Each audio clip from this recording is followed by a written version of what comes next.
epochal change happening in media and how we consume content. Similar to kind of the Gutenberg press, similar to the arrival of the internet. Joshi Herrmann wants to save journalism. A very large proportion of what we consume in a few years' time is going to be AI generated. I feel like people feel probably less physically connected to the places they live now. People don't live near their parents anywhere near as much as they used to. Londoners feel like they've lost. And he's taking the fight to legacy media. When you're doing investigative journalism, you get threatened a lot. But by people who are serious and by people who are not. 20,000 people have just read the same thing and they talk about it. People are trying to pressure you to take down stories, to change headlines. I've been sued before. If you want to know where UK media is headed, you need to watch this episode. Well, that's going to be annoying, isn't it? That's going to be an incredibly irritating situation. Make sure you subscribe so we can continue to get bigger and bigger guests. This episode is powered by LinkedIn. More on them later. Joshi, welcome to Jimmy's Jobs of the Future. Thanks very much. The founder of Mill Media. You last came on the show like 3 years ago. You just sort of opened in 3 cities. Yeah. Give us a sense of the scale now. And we should also say that I joke about the last interview with you being the most expensive one I ever did. Because at the end of it, I said, let me know if you do ever raise some money, because I'd be happy to put some in. So we should say that I am also now an investor as well. So, which I very much appreciate. Yeah, well, you do write great investor notes, actually. Like I do sort of enjoy them. But yeah, give us an update on the sort of size and scale of where you're at. So I think the last time we spoke was during the pandemic. So it was, or just after. Yeah. It was certainly remote, Yes. the way we did it. So since at that time, we had operations in Manchester and we had quite nascent new operations in Sheffield and Liverpool. And since then, we have expanded to London, Glasgow and Birmingham. And those new cities are doing really well. And so we now have 20 journalists across the country. And most of those are writers. And then we have a core team of editors as well. And there are now 180,000 people who are signed up to get our sort of journalism for free. And there are close to 12,000 people who are signed up to pay for it. So it's kind of, it's gone from being something that I started in Manchester as a personal project, sort of an experiment, and an experiment to see whether the kind of journalism that I think is missing in the UK, more narrative journalism, more long-form journalism, more in-depth, whether that could work. It's now really grown into something where I think we've got evidence that a lot of people do want that kind of thing and that they enjoy it. And we think there's a market for this in all of these cities. And there's also a sort of market for journalists. Like a lot of journalists want to do this kind of work, and given that readers really want it, that's really what we're trying to achieve. And how has this growth sort of been, like, in terms of that 180,000? Like, are you seeing the sort of compounding effects of it? I would say that as we get bigger, it gets a little bit easier to grow that number, because we just know how to do things better. We're probably a bit better at social media than we used to be. Yeah. I find now that when we launch in a new city, there are like hundreds of people who already know about us from other cities who will start to promote us already. When we launched in Birmingham, I very much noticed that some of our Manchester and Sheffield readers who are from Birmingham or who work in Birmingham were kind of already like posting on social media about it. So it's almost like the Waitrose effect. People get really excited about you. People get really excited. And so that's been hugely helpful. Because when I started out in Manchester, I had no brand, I had no backstory, and I think you have to persuade people to get on board with a totally new thing. Yeah. Now, when we're launching in new places, I think there are a lot of people who are like, I like what Mill Media do. I've heard about their stories. I might have read an investigation into this or that, and I'm pleased that they're launching in this city. So that's been helpful. It's still a hard thing to do, but it feels a little bit different.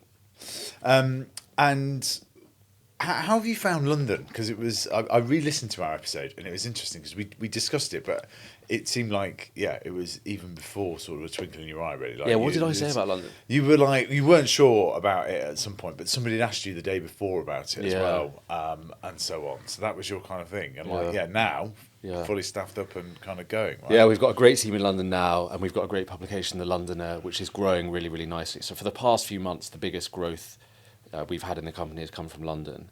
I would say at the start in London, I actually found it quite difficult the first few months. Yeah. We put a job ad out in London. We said we want staff writers and we want an editor. And we didn't find the right editor, but we found some staff writers. So I hired them, and they're very good people who've got great CVs.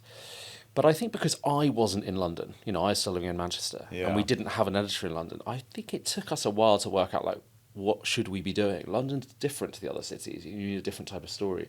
I think the reason we've been successful in the past few months, growing much faster, stories being shared by all sorts of, people like Jay Rayner and whatever, investigations having a huge impact. I think it's because the people who are running it, principally Hannah and Andrew, they have worked out what readers in London really want. And we have a nice mix now of investigative stuff, softer feature writing, kind of magazine feature writing, narrative stuff, and some kind of more explanatory things. And that mix seems to work really well. And we've done some stories in London in the past few months that make me think, wow, like if we can carry on that trajectory, we're going to have a very big number and we'll have a very big team. So I'd say London was a real challenge at the start, and it's sort of a year later starts like it, feels like it's starting to really pay off. And you had that particular story about the sort of nighttime jobs, right? That really took off. I mean, I read it, it seems to have done really well, that. Yeah, that's an example of a story where I wouldn't have expected that to have a huge public response. But we went and interviewed and photographed people who get up in London between, get the bus between 3 a.m. and 5 a.m., right? So they're people who are working as cleaners. They're people who are working in jobs where they have to start at, 5 a.m. And it got a huge response on Instagram. 1 million people viewed this Instagram post, and it sort of felt like, okay, that's another just little signal. People like those stories about like the hidden London, etc. So that's just been like another thing we've learned along the way. Yeah, and there's quite a lot of interesting stuff happening in London, right? With the sort of demise of the Evening Standard, there's sort of what Jim Watson's London centric, and we talk about Times investing more in it as well. But it does seem quite an interesting sort of microcosm of it. Well, I think with the Standard falling away, I mean, I used to work for Evening Standard, as you know, but the Standard used to have a very large team. It printed newspaper every day. It was a pretty influential organ in London. And about a year and a half ago, the Standard went down to a weekly edition. They've lost a lot of staff over the past, 5 years. I used to be one of 8 feature writers on the Evening Standard, and I think then might now be sort of one.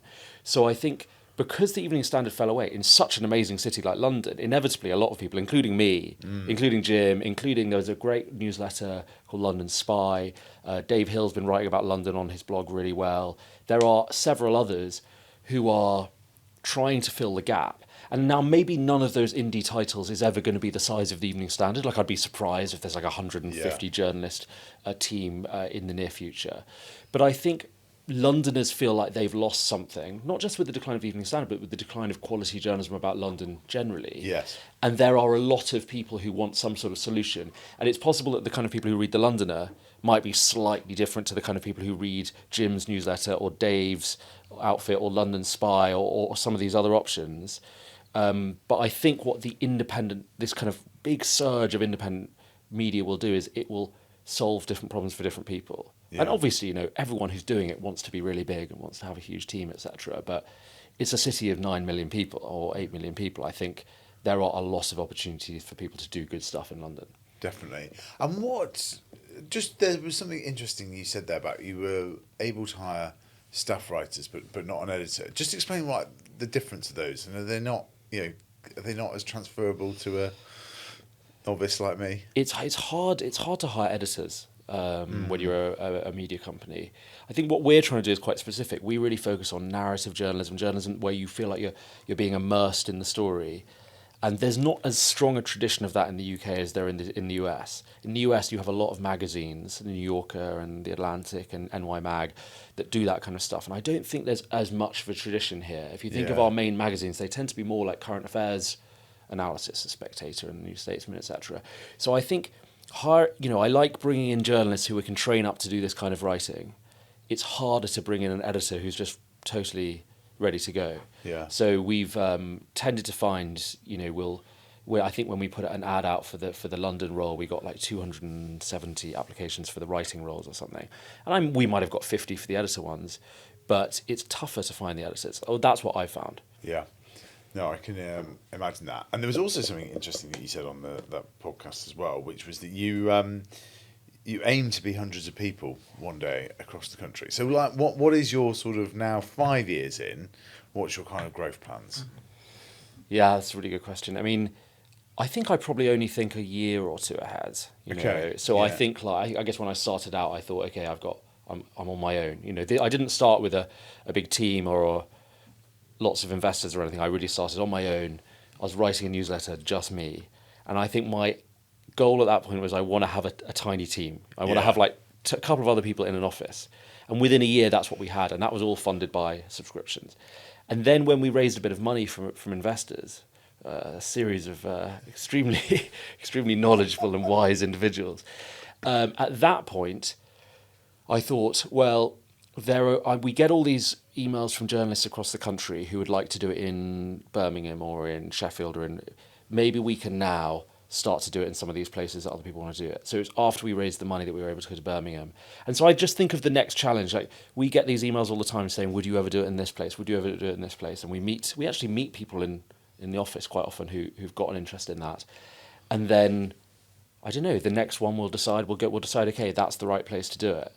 But I think I see the vast majority of our growth not being going to new cities. I see the vast majority of our growth fulfilling our potential in our cities. I mean, Manchester's an incredibly successful, fast-growing place. We think we've got a great brand there. I think we break the best stories in Manchester. Our investigations in Manchester are brilliant. They win awards, but there's a lot more we could do. You know, if we had doubled the size of the reporting team and the editing team, there's a lot more we could do. You know, we should have tens of thousands of people in Manchester who are paying us. So I think there's a huge What amount are of you growth. at now in Manchester? So we've got 3,500 paying in Manchester. Yeah. And they pay a good subscription price. It's not like a cheap product, but I think that there are a lot of other people who could be paying us if we were broadening out, you know, and you know, doing more marketing. Next week we're doing a print edition that's going out to 50,000 people in Manchester. So I think we're probably pushing on marketing a bit more than we were before. Long term, I'd obviously love to have hundreds of people doing this. I think there's a huge demand for more in-depth journalism in this country that isn't hugely politically partisan, isn't just about like news snippets, but gives you the kind of things that really make you understand what the story is really about. And so I think if we're clever with our marketing and we do the journalism well, we can get to that point. How are you distributing the 50,000 copies?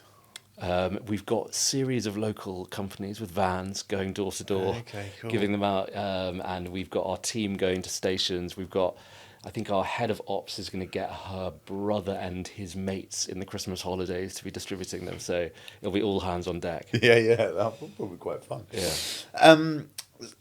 And how has your job kind of changed with it all? Because LinkedIn has this kind of like fascinating bit of research which says that basically a founder feels like they're doing 5 jobs, right? And I was intrigued to get your thoughts on this. So it's sales, hiring, brand strategy, ops, and then the actual kind of like day job of journalism. Yeah. Like, how does that sort of tally with your experience, and how has your job changed in the 5 years? I mean, it definitely tallies with my experience. I suppose if I was doing a role in a large media company, I would have a focus, wouldn't I? I wouldn't be focusing on all those different things. So it's definitely true that that's how it feels.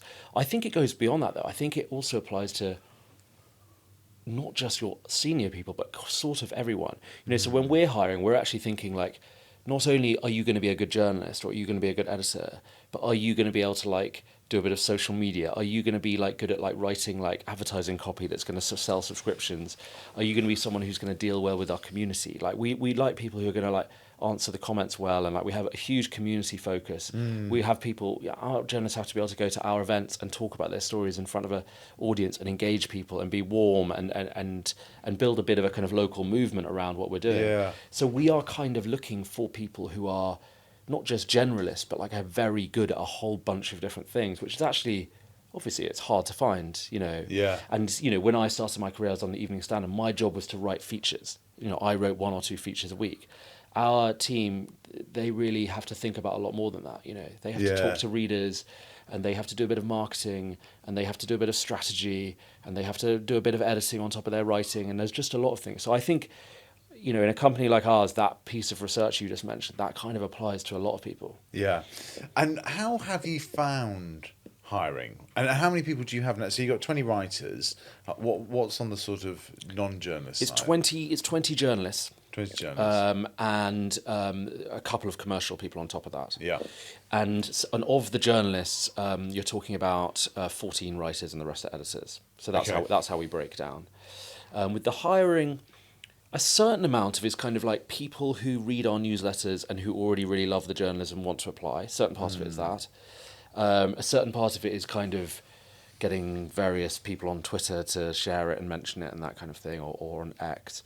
LinkedIn is obviously a big part of it. As we are talking about LinkedIn, I wanted to mention they have partnered with us on this episode. They have just released some interesting new research on small businesses in 2025. A lot of it feels like it could have been written with founders like Joshi in mind. One stat that really jumped out at me was that people in small businesses are growing their online networks faster than those in bigger companies. I've often said that small businesses could be the ones to gain the most from AI, and the report states that already 60% of small businesses say that AI is critical to their growth, with adoption moving quicker than anyone expected. Back to the episode. I mean, I've found with LinkedIn that it's the place where we kind of market the company, because each of our individual brands in our cities, the Mill in Manchester, the Tribune in Sheffield, the Dispatch in Birmingham, sign up if you're in any of those cities, those are city journalism brands.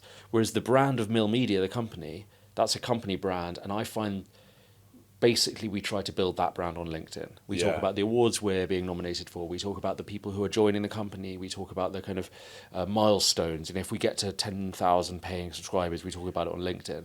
So we try to use LinkedIn as the place where we kind of build up like the identity of the company as a corporate entity rather than the individual city brands. They more do their marketing via, Blue Sky and Instagram and the traditional social networks. And that's... Yeah, so you're sort of doing the umbrella bit of it there, which is interesting, because it is one of these things, isn't it, where it is, you've got to be, going on about how many Instagram followers you've got or whatever doesn't necessarily actually translate that well to other platforms or whatever. So it's quite interesting that you're sort of doing it with that. And different platforms, I think, convert to an email newsletter much better than others, Yeah. And you kind of almost have to hustle to get people from an Instagram account to an email news list. If you think of our funnel, it's like people might hear about us via a video on Instagram, then they might follow us on Instagram, then they'll see an Instagram story where we link to a particular story. Yeah, they'll join our free email list, then they'll become a paying member. So you have to fight quite hard to get people to come down the funnel to enjoy your stuff and then to convert. Yeah, but I think that's a thing we've tried to learn and try to get better at. And how are you, when you're hiring people, what are you trying to sort of assess for, and have the skills and the personalities changed a bit from sort of being 2-3 people now at 20? I think the thing that I've realised in the past couple of years is that I care a lot about character. Like in the early days, I think you almost got the good characters by chance because they were the only people attracted to come and join a tiny thing. The people who wanted to take a risk on you were the right characters. You may have noticed we've been doing something different recently. From our budget live stream to the episode where I sat down with the producers, we've been experimenting with new formats that you've been asking for. We want to do much more of that in 2026, but truthfully, those episodes don't quite perform like some of our blockbuster ones with prime ministers or business titans, even though amongst our core fans, they're often your favourite. So in early 2026, we're giving you the opportunity to be even more involved with the show, and we are launching Jimmy's Jobs Backstage. The waitlist is now open, and if you pledge your annual support, we'll etch your name into our brand new studio. We'll be able to bring you more into the show by listening to your guest suggestions and your questions that you have for them.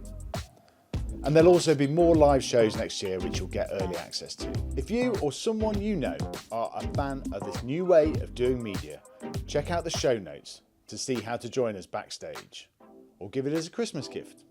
And hey, you might even be able to put it through your learning and development budget. See you backstage. Now back to the episode.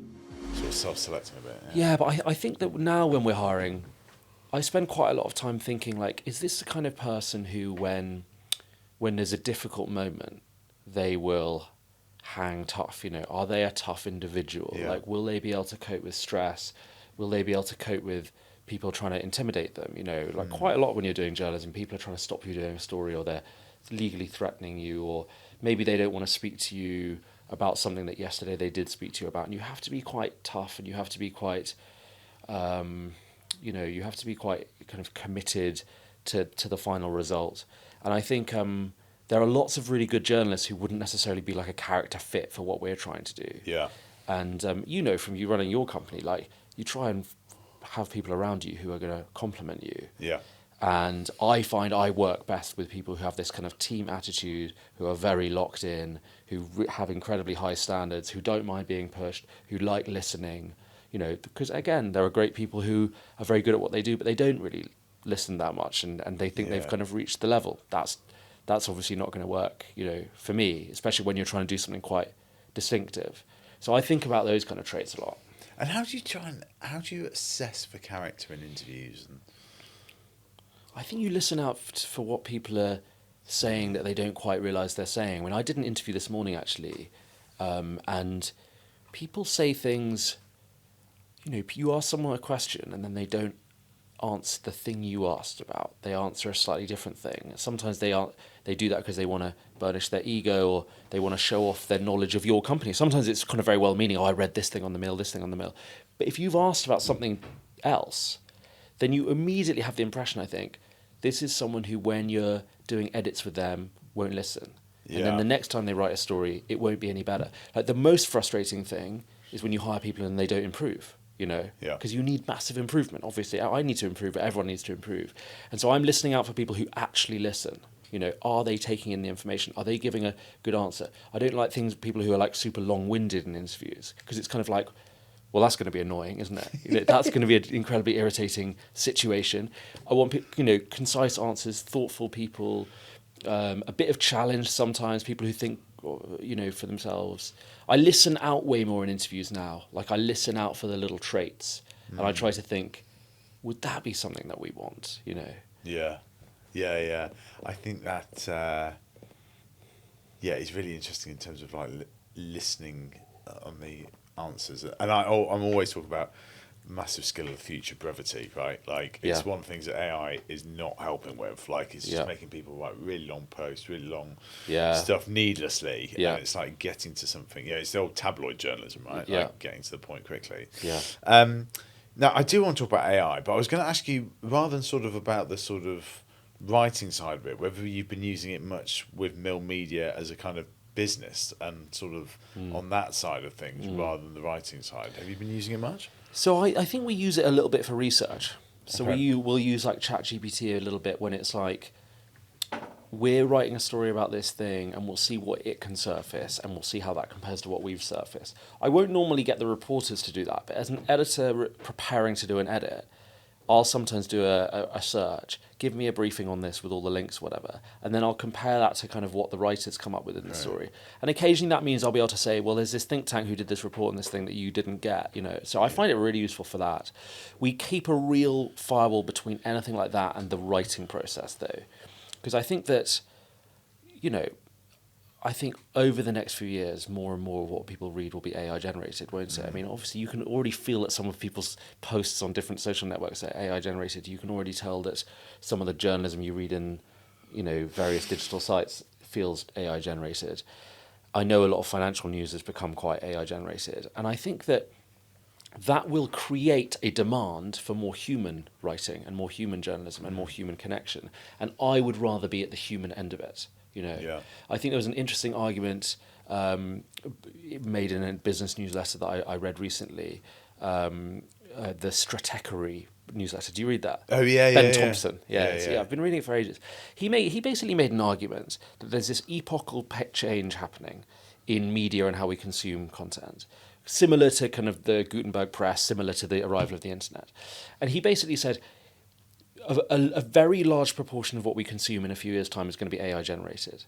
And the thing that AIs won't be good at is creating community. Why? Because the vast majority of what we consume will be made just for us, right? In the internet age, things were made for millions of people. In the print age, things were made for 10,000, 50,000 people. But suddenly, the thing that we're reading is made just for us, which means that you can't talk to anyone about it. It doesn't create community. Yes. It's not like we all watched Celebrity Traitors and then we can talk about it. I was at dinner last night, we were talking about Celebrity Traitors, why was Joe Marler so good and why are all the supposedly clever people so bad? But that's only because we watched the same thing. all the information we're going to be getting from AI will be tailored to us. And so Ben Thompson makes the argument that they will suddenly create a huge area, a huge sort of room for community-based media. Yeah. Journalism that feels human, where lots of people consume the same thing, where they then commune around it, they talk around it, which I think is particularly important in local. So I'd like to be at the community end of it, where 20,000 people have just read the same thing and they talk about it, because I know that a lot of the other things they've read that day, especially in a couple of years' time, will be tailored just for them and will offer no ability to commune or to text anyone else. Yeah. And I think that's like going to be a very rich part of the media ecosystem. Eliza Philby, who's been on the show, Generational Historian, was telling me that there was some ladies who were sort of brunching the other day. I think they were all mums and so on, and they sort of read her Substack kind of like every week and sort of partly discuss that, which I found kind of fascinating. Yeah. And it's that sort of community aspect is going to be really interesting, because you've been doing a few live events and stuff as well, right? Yeah. To kind of drive a bit more of that. Yeah, definitely. And we tend to do them less in a kind of sell loads of tickets and make money from it, and more in a kind of get 100 people in the room who really like this publication. Yeah. So we had one for our 5th year birthday on the Mill, and about 100 people were there, and we booked out a bar in Manchester, and I got all of my team on stage, and they all got up to speak about one story that they'd done over the past 5 years. So we had one from 2020, one from 21. And the people in the room loved it because they had read those stories, generally. Yeah. They'd read those stories, and now they were hearing from the person who wrote the story, reflecting maybe 2 years later, 1 year later. And whenever I go to our Mill member events, I always feel like people quote stories at me. They're like, I read this, I read that. It's literally like, because we've all read this thing in common, we have something in common. So you see people at the bar talking who don't know each other. A lot of people come on their own to these events. Yeah. But they meet other people there because it's very easy to be like, what's your favourite Mill story? And like, it's almost like something in common. So I think that's a great example of that Ben Thompson point, which is like having a communal experience of consuming one thing, especially if it feels very human-made, can really like allow people to create community.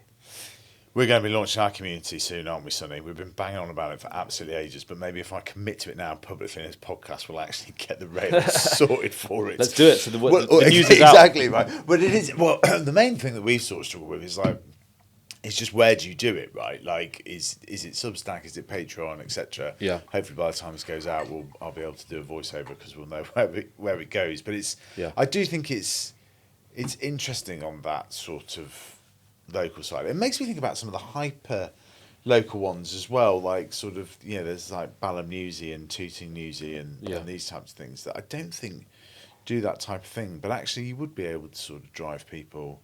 Yeah, and people like it. People like having connections over stuff that they care about. Yeah. I feel like people feel probably less physically connected to the places they live now, Yes. People move more often, particularly professional people, like they move more often. People don't live near their parents anywhere near as much as they used to. I mean, obviously over the past 100 years, people have stopped living next to the same person for 50 years and in the same house as their parents, etc. So I think when you give people local chances to kind of get to know each other again and reconnect with the place that they live, people really like that. Now I'm going to try and ask you the question again about AI, because we've just spoken about the previous question about but I found it quite useful as a sort of like almost quasi kind of like business coach and stuff like that. I mean, have you found it helpful as a founder in that side of things? I found it helpful when I was walking around Pompeii and I asked it questions about, okay, I'm in the amphitheatre. What would my wife hated this, right? But we both had a headphone in, and I was saying like, so what happened in this amphitheatre? And they'd be like, the gladiators came down and the lions came down. I used it in that way. I don't know if I used it that much as a founder, but actually, I think I have, because there are these questions. You were involved in a fundraising round that we did. You've got all these questions. Okay, so does EIS relief apply if a company's 4 years old? Yes, it does, whatever. And obviously I could go on all the different websites to read this, but I kind of I like it when it comes to summarising information that's clearly already out there. Yeah. Like there's a million web pages that say how the rules work and it summarises. I think it's really good for that. It definitely saves me a lot of time. Yeah. I have a lot of confidence in it for that kind of stuff. I really lose confidence in it when you're asking questions about stuff where there isn't a lot of reporting already, because it starts to sometimes sort of fill in the gaps. Etc. It's going to be a massive part of how a lot of companies operate, I think.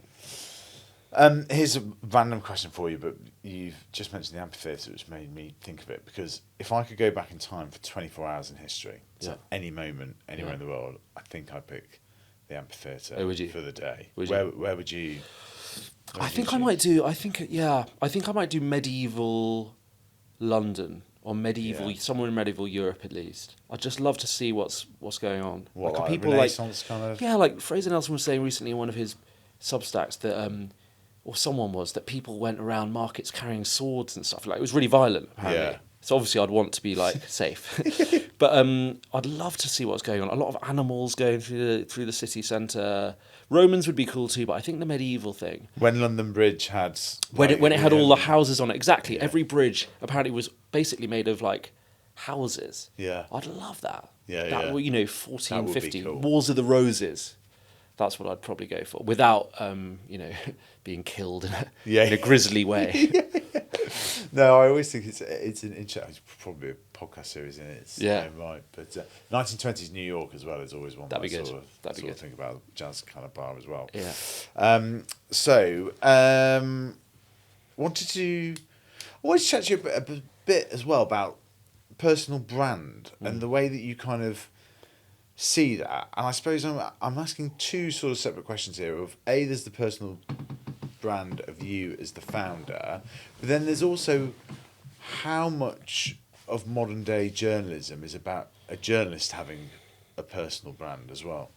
I think that bit can be overstated. Okay. It's sort of a kind of like a conventional thing that people say that nowadays you have to have a brand. Yeah. I don't think you do. I mean, some of our journalists post a lot on social media and have a bit of a profile, and some really don't. Like, some of them don't have social media or not meaningful social media. I'll be tagging a story and say, what's your Twitter handle? And they have a very anonymous one that no one follows. I think that's totally fine. I mean, I think that as a company founder, it's really helpful to have a profile. Yeah. And it's not just because of your sponsors here, but I do post on LinkedIn about once a week, which I didn't used to. Yeah. Because I want to get certain messages across about what we do. And I find that it's a lot easier to hire good people and a lot easier to kind of find good advertising partners and a lot easier to make the progress that we want to make if I've made the case for the company publicly. So I think, doing that is important for me as a founder. And I think it can be helpful for journalists to post a lot.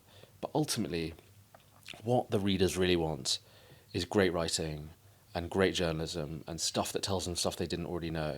And people can deliver that if they've got no social media profile. I think if you're an introverted young person who wants to become a journalist, you should not be put off because you've seen all these people saying, you have to be an influencer. You absolutely don't. That's a good point, actually. And I think you're right. Social media can end up it fills the amount of space that you give it as well. So it can be very easy to spend a lot of time on this. But you do kind of use LinkedIn quite a lot, actually. And you don't really use it for the... Is that why I've been chosen for this episode? Yeah. They were very excited when we got you on. They were like, we love him and love the way he uses it, right? And it was... but I think it's interesting because you're right that you don't really sort of post about the sort of journalism so much on there. You post about occasional big story or whatever, but actually it's more about the kind of business side, which I think part of the reason that people really buy into what you're doing is it goes to that importance of local journalism and people are interested in the business model that you're kind of building, right? I think they are. I think people also like hope, don't they? They like hopeful stories. And I think if you're building something that is seemingly having some success and people want there to be some positive stories, don't they? There's a lot of negativity at the moment. There's a lot of things that are not working in the country and in the economy. And I think, in journalism, we've had sort of 25 years now, kind of a financial setbacks, particularly in local journalism. I mean, the business model for local journalism has really collapsed. So when people see something hopeful, I think they like it. But when it comes to posting, I sometimes post about... we recently had Cameron Barr, who used to be senior managing editor at the Washington Post. When he joined as our investigations editor, that really fired people up on LinkedIn and other social media because they were like, this is great. Someone who's got that level of experience, like this guy's overseen 13 Pulitzer Prize winning investigations in America. He is joining the fray. He's getting inside the ring in a cause that really matters. that fires people up. People like that. When people threaten us with, litigation, and they say they're going to sue us or whatever, I post about it on social media because people want to see, I think, a media company that fights its corner, doesn't give in, and that take risks to expose stuff that's important. So, I find that like a lot. I wouldn't sort of post on social media every day, but I think that I've kind of done this thing on LinkedIn of trying to tell the story as we go along. Try to be as open as possible about what's happening, and I find that people like following that. They enjoy that. Tell us about the hiring of Cameron, because it was quite a sort of by chance story. It was actually. It was. I was invited to a conference in Poland, in Krakow, and my wife actually said, what are you excited about at this conference? Because I'd taken her as well to go around Krakow. And she said, what are you excited about? And I said, well, obviously I'm looking forward to giving a talk, etc. But the person I most want to meet is a guy called Marty Barron, who is the ex-editor of the Washington Post. I think they call it executive editor in America. We would just call it editor-in-chief. And he was a sort of legendary editorial figure who, a lot of people will know from the film Spotlight, because he oversaw that investigation at the Boston Globe into the Catholic Church. And so I really wanted to meet Marty Barron. And the thing I really wanted to ask him was, if you were building an investigations team in a smaller company like ours, how would you go about it? Like, what kind of person would you have leading it? Because we, over the past couple of years, have sort of built up a bit of a muscle for investigative journalism. Like, we've had some stories that have done really well. We've had stories that have, led to the resignation of Andy Burnham's advisor, Sacha Lord. We had a story about a collapsed charity group in Liverpool that was shortlisted for the Private Eye Paul Foot Award. So I felt like we had momentum, and I felt like we had young journalists who were good at this kind of work, and I wanted to see like how do we go from there to like consistently brilliant investigative journalism. And I said, when I got introduced to Marty at that conference in Poland, I said, how would you do this? And he said, as chance would have it, my best editor has just moved to the UK, or is now living in the UK. And I said, who is it? And he said, it's a guy called Cameron Barr. And I'd heard of Cameron Barr because he appears in a lot of the kind of journalism, US journalism books. He was involved in a lot of the big investigations, Snowden, Trump, etc. And so I emailed Cameron. I mean, Marty gave me his email. I emailed him from that Polish conference, and I said, would you be up for going for lunch? And he said yes. And it turns out he wasn't just in England, he was in the Lake District, which is like an hour and a half commute from Manchester. So he comes in for lunch, and we chatted, and I basically said, any advice you can give me would be amazing. And he actually said, well, I think I can actually help you more than that. So he's, we talked for a while, and he started helping out, and now he's our first investigations editor. And having someone of that level of experience, who's been in this industry for decades, and who's overseen some of the biggest stories in the US in recent years, has been a real shot in the arm. There's a lot that my team are learning from him and that I'm learning from him, and it's just fun to have someone on the team who's got that kind of experience. So, what do they sort of bring? We massively. That's why I smile. It's like we just perhaps like that here, but like, what does somebody like that sort of bring? He sort of brings a level of calm in a way. When you're being threatened, I mean, when you're doing investigative journalism, you get threatened a lot. Yeah. But by people who are serious and by people who are not. You have to work out who's bluffing, etc. And my approach has always just tried to stay as calm as possible. It's easy to panic. It's easy to throw toys out the pram. It's people are trying to pressure you to take down stories, to change headlines, to all the rest of it. And my thing has always been try to just hang tight. And I think having someone on the team like Cameron is like, you've got another voice on the team who's just like, I'm going to figure this out. I'm going to work it out. I've had millions of these before. I've been sued before. I've had, all these threats before. And so he just injects a level of calm and confidence into the whole team. Yeah. There are a lot of people who are working on their first or second investigation after they join us.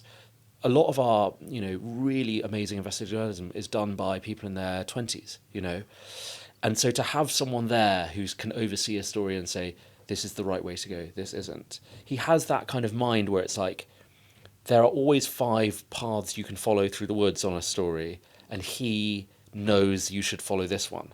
And you save a lot of time by not going down the other 4 and then coming back. So that I really appreciate. And having a sounding board. But, we've got a strong senior team now. Moya Lothian-McLean has joined us as a managing editor. He's our investigations editor. Daniel's our sort of head of strategy and a senior editor. We've got several other great senior editors on top. So there's a really strong team there now of people who know what to do in difficult moments, and I think that's what you want. And how do you? This is a very niche question, but like, how do you organise the weeks? Right, like, do you have like a kind of stand up with sort of all the cities, etc.? How does that sort of? Yeah. How do you kind of work as a team? So Monday morning we have a team where everyone's on it across the whole country, and we talk about some stories that we think have done well, and we ask why. Yeah. We do some updates. We try to talk about what's coming up in the week, and then really for the remainder of the week, the teams operate more as teams in each city. You know, the Londoner team will work on the Londoner stories, and the Bell team will work on the stories in Glasgow, etc. And then on a Friday, we have another morning meeting to try and pull all the threads together again. Okay. Saturday's kind of our big day of publishing, because our weekend reads that we publish on Saturday, they are kind of the stories that tend to get the most attention. So that Friday meeting is kind of like, where are these stories at? When are they being filed? When are they being edited? Have the lawyers seen them? That kind of thing. And then the rest of the time, I'm just sort of calling people up a lot, you know, saying, how's this thing going? How's that thing going? Cameron's overseeing the investigative stories. Moya's overseeing various other stories. We've got an amazing editor in London, Hannah, who is very good at editing the Londoner, but also is a very, very good culture editor. We've got a guy called Jack Walton, who's like a fantastic editor, but also kind of a senior writer who kind of pulls together great stories across the different cities. So I've just tried to find people who are very good at a specific thing, and then through the week try and get them on the right bit of work. You know, so a good week will be like people are working on the thing that they should be working on, the thing they're good at, and like a bad week will be like, I haven't assigned things right. I'm, you know, so much of it is like, I think, trying to get people on the things they're really good at, rather than you're going to do a bit of everything sort of thing. Totally. You also have this thing in terms of like productivity and so on, of where you generally only take audio calls, right? And it's something that I have tried to kind of take, because I noticed that when you and I speak, it will be for 8, 12 minutes or maybe 17. Yeah. It's not 30 when it's a Zoom call. I presume that's why. Much as we do like talking to each other. Yeah. The video call thing is slightly odd, isn't it? I mean, it's slightly odd that it's become so ubiquitous. Like, so for an all company call where you want the company to feel like a company, even though they're dispersed across the country, I think video is good. You know, you want to see each other. You can see people kind of laughing around and joking. That's nice. But I think when someone just wants to do an update, you know, when I'm calling Cameron about an investigation last night, I'm saying, are we sure on this, you know, or whatever.